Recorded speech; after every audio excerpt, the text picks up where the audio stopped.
Sumur Jalatunda merupakan objek wisata yang berada di kawasan dataran tinggi Dieng yang disebut-sebut sebagai sumur alami terbesar di Indonesia.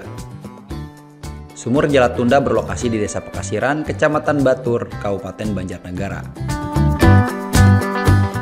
Bentuk sumur Jalatunda bukan seperti sumur pada umumnya, melainkan sebuah lubang besar dengan air yang menggenang di dasarnya.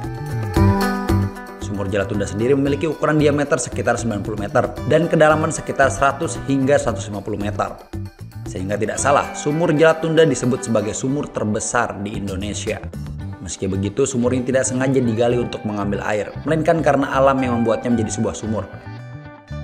Terbentuknya sumur Jalatunda berasal Kepundan, gunung perahu tua yang meletus bersamaan dengan terbentuknya dataran tinggi Dieng. Pas keletusan, Kepundan atau kawah gunung tersebut terisi air hujan dan berubah menjadi sumur yang sangat besar dan dalam. Air di dalam sumur tersebut berwarna kehijauan yang menandakan adanya kadar tembaga yang tinggi. Sehingga air di dalamnya tidak dapat dikonsumsi karena hal ini dapat menyebabkan keracunan. Sedangkan untuk dinding sumur terdapat gulma liar yang lebat dan tidak ada pagar pembatas.